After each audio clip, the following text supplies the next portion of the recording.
I'm Heather. After many wasted years trying outdated approaches to my daughter's addiction that felt wrong to me, harmed our relationship, and didn't help my daughter, I finally found an effective, evidence-based approach that repaired my relationship with her, helped me create my own peace of mind, and made me an ally in my daughter's recovery. I teach you a loving and compassionate approach to help you encourage change and create connection. Addiction impacts the entire family system. Family recovery is the answer.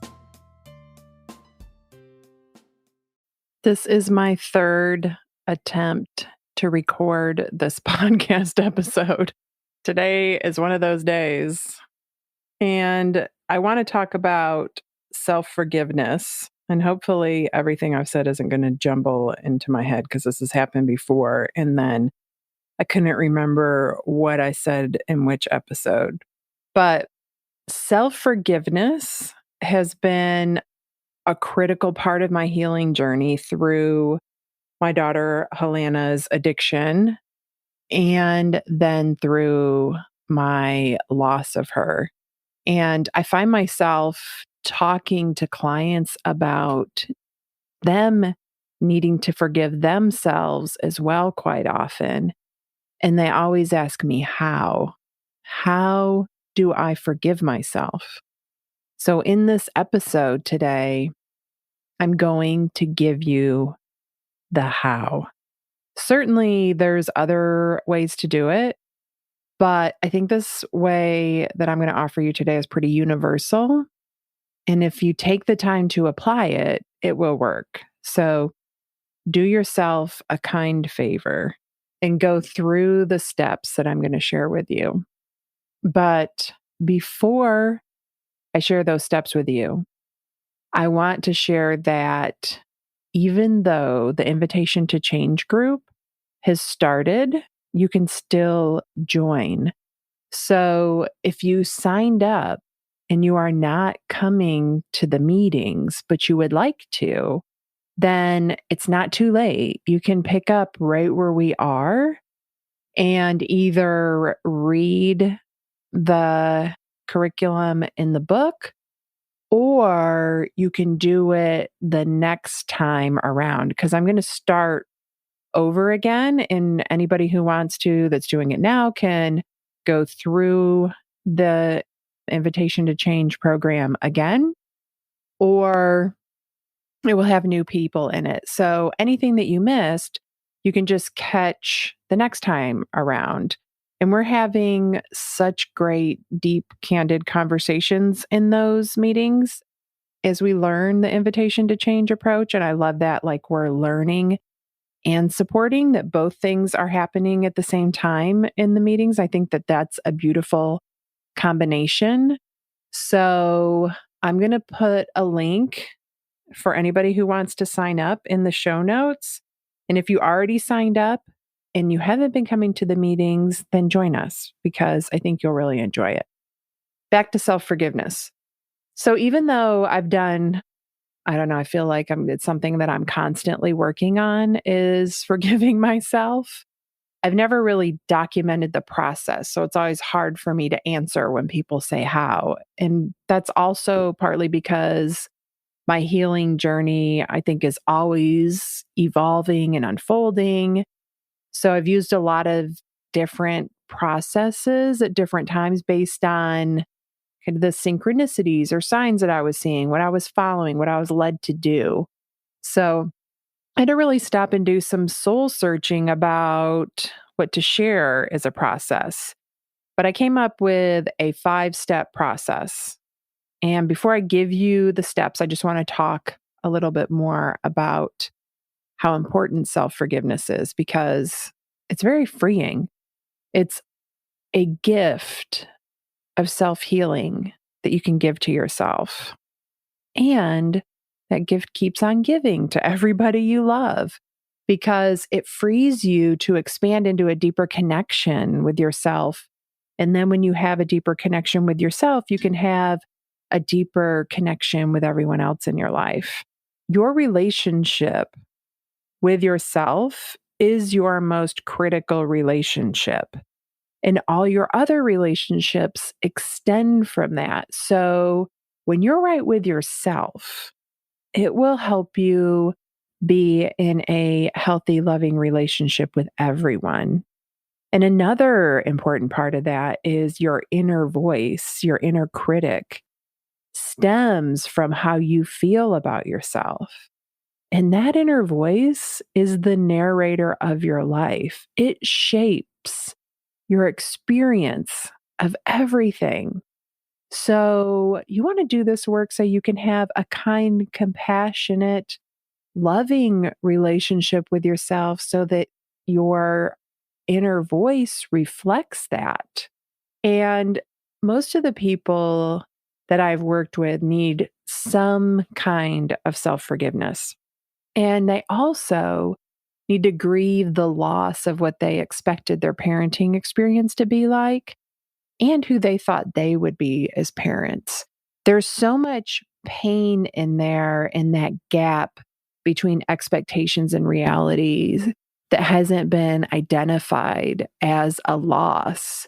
Even if it's just something that you believed that you would have, but you never had, and you know that you're not going to have, that's a loss that needs to be grieved. And that's a whole nother episode, but it's just something that I wanted to point out.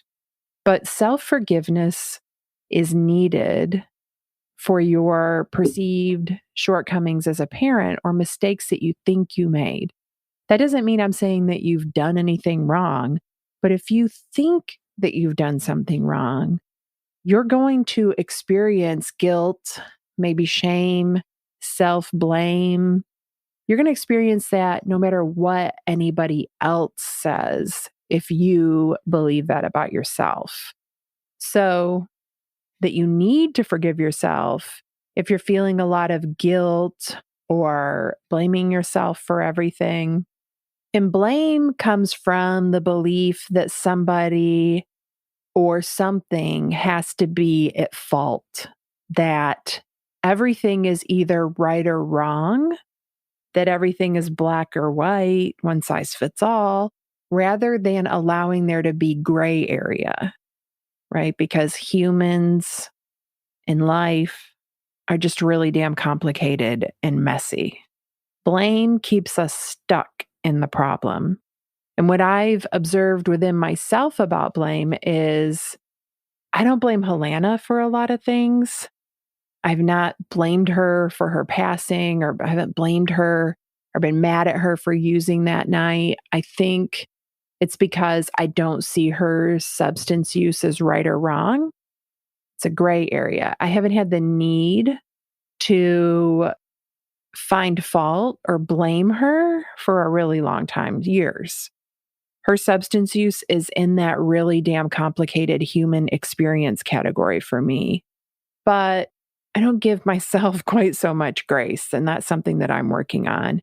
There are things that I blame myself for that I have to continue to forgive myself for, that I feel guilt for. And guilt comes from thinking we did something wrong or didn't do something we should have, and somebody will suffer because of it. And those feelings, those emotions are important because they're a signal. They're sending us a message, telling us something we need to learn, that something we need to understand so that we can move into our future. We're not meant to stay there. When we don't take the lesson and move forward, then we stay stuck in these emotions, and they keep us in the past and like reliving our transgressions, and it keeps us from that free future that we want. And it keeps us from connecting to the people that we love the way we want, especially if our kids, if we're feeling guilty about them. So, over the last year or so, self forgiveness has been a critical part of my grief journey, realizing things that I thought I had forgiven myself for, that my forgiveness was conditional, that I forgave myself as long as I could spend the rest of my life making it up to her by being a better mom. But then when I lost that opportunity to make it up to her, for the rest of my life, I had to go way deeper into forgiveness because I felt so much guilt and shame about those things because of choices that I had made and people that I brought into her life. So I'm working on forgiving myself at a much deeper level. And I think something that's important to point out about forgiveness is that it comes in layers, like the layers of an onion. So sometimes I forgive myself like one teeny tiny, so thin you can see through it layer of the onion, and other times with other things that I don't have as much of an emotional charge with, I can forgive myself several layers at a time. I can move forward faster. But some of my most painful regrets are the ones that I have to approach forgiving myself for over and over again. And that forgiveness was necessary for me to move forward with any sort of peace. And it's the same thing for you. And in these cases where the thing that we need to forgive ourselves is pretty painful, I want you to think of it as an ongoing process rather than an event. So it's just like recovery. It's an ongoing process of learning and growing. And I try to approach that with love and compassion and curiosity for myself. So let's move on to the how now. It's a 5-step process. Don't let that scare you. It's totally worth it for the freedom that it will give you to start releasing these things that you're beating yourself up for. Step 1, be specific about what you want to forgive yourself for. So, what is the specific situation that's causing you that guilt or that you're blaming yourself for? So, instead of thinking something really broad like, I'm a bad mom, I want you to focus on a specific incident where you felt like a bad mom. And maybe there's something you did or didn't do or didn't know. Write that down. Try to get it down to one precise sentence. So, an example of that is something that I have to keep forgiving myself for is the times that I use tough love instead of listening to my heart and values and all of the anger and chaos and judgment that happened in our lives because of it. Step 2, decide that you are worthy of forgiveness. And you can do that right now while you're listening. It can be that easy. It's just a decision that you are done punishing yourself and being held back by guilt and blame or shame. I mean, what if there's more to learn in forgiving yourself than punishing yourself? Step 3, question yourself. Did you actually do anything wrong? Is the guilt that you're feeling appropriate to the situation? It is so important to question what your brain is telling you that you did wrong, because sometimes our brain tells us big stories about things that we did. And that's just to keep us safe. That comes from our primal brain trying to keep us, making sure that we remain part of the tribe. We don't want to make anybody mad. So it's always looking for what we did wrong. But there's a reason that we do the things we do. So, an invitation to change, one of the things we've talked about is how behaviors make sense, that our kids' substance use makes sense because they're getting something out of it. If it was like putting their hand on a hot stove, they would stop. So, how does what you did make sense? Were there any contributing factors to why you did it? How have your life experiences played into the actions that you took? Sort through it. Try to understand yourself, even though it doesn't make sense now with hindsight and new information. How did what you did make sense back then, according to what you knew then? Even if your actions were misguided, like you may have taken them thinking that it was the right thing to do at the time. That was my case, that It makes sense that I use tough love with Helena because everybody told me to, like all the experts that I turned to, and I was scared and desperate. And even though my behavior makes sense from that perspective, I still wish that I had done things differently. And maybe the word wrong doesn't feel like the best fit here. What I don't like is that I strayed from my values as a mom. I treated my daughter differently than I have ever treated her before, and nobody deserves to be treated that way. It's not who I want to be as a person in this world. So I need to keep moving forward onto step 4 in that forgiveness process. But some of you might stop right here. This might be the end for you. You might decide that the way that you were thinking about it wasn't very intentional, and maybe you didn't actually do anything wrong. Step 4, can you make it right? Is there something that you can do about what you feel guilty about and need self forgiveness for that would make it right? And if you can, do that thing. One way that I did that was by working hard to change the parts of me that were so full of fear that I was willing to act so differently than my values as a mom when times got tough.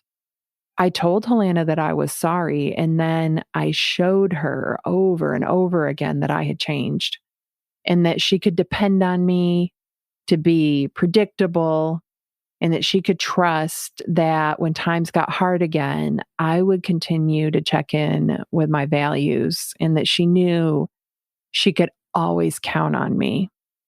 So, if being a good mom is measured by a willingness to take accountability for where I fell short and take responsibility for my actions and learn a better way, then I'm a damn good mom because, like Maya Angelou says, when you know better, you did better, you do better. And that's what I did. The more I learned, the better I did. And I was willing to look long and hard in the mirror and tolerate the pain of not liking a lot of things that I had done. And rather than turning back what I wanted to and numbing it out, I just kept looking and changing. And so when my brain is being an asshole about every single mistake that I ever made, I keep reminding myself of how much I change. And sometimes you can't make it right. Like for me, there's nothing I can do to change what happened. And also, what I did to make it right just doesn't feel like enough at this point. And there's some situations that come up for me daily. And until I'm able to totally forgive myself for them, I will feel guilt and shame every time they come up. But I also feel self compassion too. Like I see the complexity of the human experience in it. And the guilt and shame have slowly come down over the last year as my self compassion has gone up. And this is an example of forgiveness being an ongoing process and not an event. And something else that I think is really important to mention here is that if anybody else is involved, like a spouse, you can't hold a grudge against that person and still be able to forgive yourself. So I realized one day when I was coaching someone and immediately knew that that person could not forgive themselves if they were still holding a grudge against their spouse. You have to find forgiveness for everybody involved in the situation if you want to fully forgive yourself. And it's complex. Life is complex. And the process of forgiving the most painful situations is really complex too. Step 5, feel the guilt in your body so you can release it. And this might be one of the hardest steps for you if you're resistant to the way emotions feel in your body. If that's really uncomfortable for you and you've been resisting feeling your emotions, they start to collect in your body, waiting for you to release them. So if you think about like a dam that's blocking the water in a lake from going into a river. If, heavy rains is going to cause that water to rise, and some of that water's got to be let out into the river. So feeling your emotions like that in your body and releasing them is an important part of this process. When an emotion is really intense like this, you can't just intellectualize it. You need to physically release the energy from your body. It's like a duck flapping their wings after a run-in with another duck, right? They flap their wings to release all of that energy. And the process of steps 1 through 4, right? Those are happening in your brain. That's intellectualizing it. Those parts are important, but step 5 of that mind-body experience of releasing it is just as important. So if you've been resisting the discomfort of feeling emotions in your body, this might take some practice, but it's well worth it. And you might have to do it a couple of times, maybe even get some help. Like I try to do this regularly. That's why I get energy healing and go to a lot of sound baths. Because there's been times that I've released what felt like a lifetime of emotions from just one energy healing session or one sound bath when I was going through some particularly heavy stuff in my life. I just left there feeling so much relief and so much lighter. It was just incredible. So if you struggle to do this on your own, look for what speaks to you, a sound bath, energy healing, a somatic therapist, anything like that that will help you release these emotions from your physical body. So that's the last step.